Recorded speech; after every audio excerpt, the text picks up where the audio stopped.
요즘처럼 불확실한 시대에 사람들은 이렇게 묻습니다. 어떻게 하면 성공할 수 있을까요?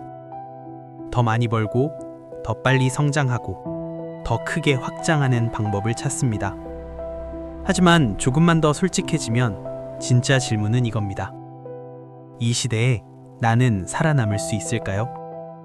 성공보다 먼저 두려운 건 도태되는 것입니다. 성공은 화려합니다. 숫자가 튀고 기사에 나오고 사람들의 부러움을 받습니다.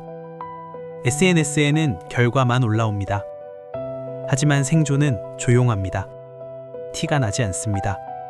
인터뷰도 없습니다. 그냥 계속 그 자리에 있습니다. 그리고 그 조용함이 진짜 힘입니다. 우리는 늘 성공한 사람을 봅니다. 급성장한 스타트업, 몇 배 오른 투자 수익, 매출이 폭발한 자영업 사례. 단기간에 인생이 바뀐 것처럼 보이는 이야기들. 하지만 보이지 않는 숫자가 있습니다.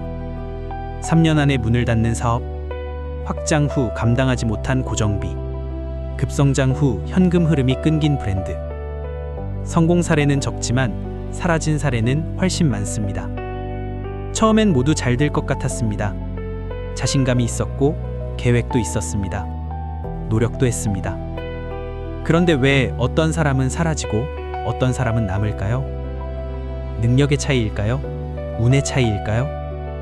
결국 살아남는 사람들에게는 공통점이 있습니다. 특별한 재능이 아닙니다. 엄청난 운도 아닙니다. 생존을 설계하는 태도입니다. 화려한 전략이 아니라 무너지지 않는 구조를 먼저 만드는 태도입니다. 첫 번째 공통점은 속도를 조절할 줄 안다는 겁니다. 많은 사람들이 시작할 때 과속합니다. 밤을 새우고 대출을 최대한 끌어오고 광고를 한 번에 몰아넣고 빠르게 확장합니다. 빨리 커야 안전하다고 믿습니다. 처음엔 성과가 납니다. 주변에서 박수를 칩니다.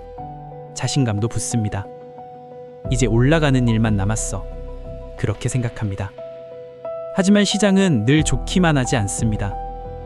금리가 오르고 소비가 줄고 경쟁이 심해지고 플랫폼이 바뀝니다. 예상치 못한 변수가 생깁니다. 그 순간 속도를 줄일 여유가 없는 사람은 바로 흔들립니다. 구조가 버티지 못합니다. 살아남는 사람은 다릅니다. 잘 될 때도 조금 남겨둡니다. 확장할 수 있어도 한 번 더 계산합니다. 매출이 좋을 때도 고정비를 무리하게 늘리지 않습니다. 항상 다음 변수를 대비합니다. 왜냐하면 그들은 압니다. 매출은 변동성이 있지만 고정비는 고정된다는 사실을. 여유는 게으름이 아닙니다. 계산된 선택입니다. 남겨둔 여백이 위기에서 생존을 만듭니다. 그 작은 여백이 위기에서 숨통이 됩니다. 아직 버틸 수 있다. 이 말이 가능한 구조, 그게 생존입니다. 두 번째 공통점은 현금 흐름을 집요하게 본다는 겁니다. 많은 사람들이 매출에 취합니다. 숫자가 크면 안정적이라고 착각합니다. 이번 달 매출이 얼마 나왔어? 이번 분기 성과가 좋았어. 하지만 매출은 이익이 아닙니다. 이익은 현금이 아닙니다. 통장에 실제로 남는 돈이 없으면 버틸 수 없습니다. 통장에 실제로 남는 돈, 이게 생존입니다. 살아남는 사람은 항상 묻습니다. 지금 이 구조로 몇 달을 버틸 수 있는가? 위기가 와도 견딜 수 있는 시간을 계산합니다. 이 질문을 습관처럼 던집니다. 좋은 아이디어보다 지속 가능한 구조를 먼저 봅니다. 단기 수익보다 장기 현금 흐름을 설계합니다. 크게 벌 기회보다 오래 벌 수 있는 구조를 택합니다. 화려함보다 지속성.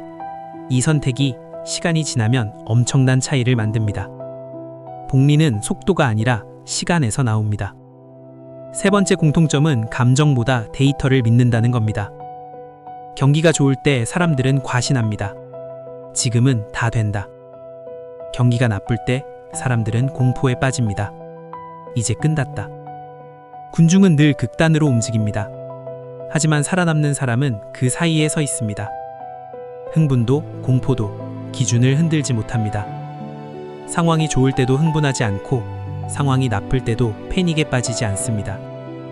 왜냐하면 기준이 있기 때문입니다. 기준이 있는 사람은 방향을 잃지 않습니다. 매출 추이, 비용 구조, 시장 지표, 고객 데이터. 느낌이 아니라 숫자를 봅니다. 소음은 소음입니다. 방향은 방향입니다. 방향이 있으면 속도는 조절할 수 있습니다. 네 번째 공통점은 확장보다 유지에 능하다는 겁니다. 우리는 늘 성장을 이야기합니다. 더 크게, 더 빠르게, 더 많이.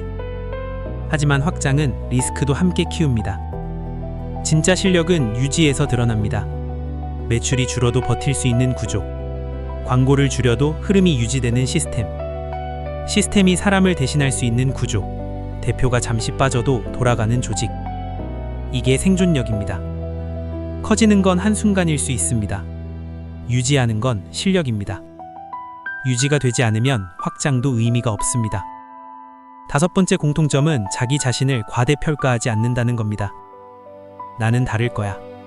이번엔 예외야. 이 말이 가장 위험합니다. 시장은 누구에게도 특별 대우를 하지 않습니다. 살아남는 사람은 항상 최악을 계산합니다. 이게 안 되면, 이 시장이 꺼지면, 이 플랫폼이 사라지면, 이 질문을 피하지 않습니다. 불편한 질문이 생존을 만듭니다. 낙관은 마음을 편하게 합니다. 하지만 계산은 삶을 지켜줍니다. 준비된 사람은 위기를 기회로 바꿀 수 있지만 준비되지 않은 사람은 작은 변수에도 무너집니다. 여섯 번째 공통점은 배움을 멈추지 않는다는 겁니다. 세상은 너무 빨리 바뀝니다. AI가 등장하고 컨텐츠 구조가 바뀌고 소비 방식이 달라집니다. 어제의 방식이 오늘은 통하지 않을 수 있습니다. 어제의 정답이 오늘은 틀릴 수 있습니다. 살아남는 사람은 자기 방식을 절대화하지 않습니다. 틀렸다면 인정하고 수정합니다. 고집이 아니라 적응력이 생존을 만듭니다. 결국 살아남는 사람은 엄청난 재능의 소유자가 아닙니다. 계속 무너지지 않는 사람입니다. 여러 번 흔들려도 완전히 쓰러지지 않는 사람. 속도보다 방향, 확장보다 유지, 감정보다 기준. 지금 당신은 속도를 선택하고 있습니까? 아니면 생존을 설계하고 있습니까? 결국 오래 가는 사람이 남습니다. 그리고 그 차이는 오늘의 선택에서 시작됩니다.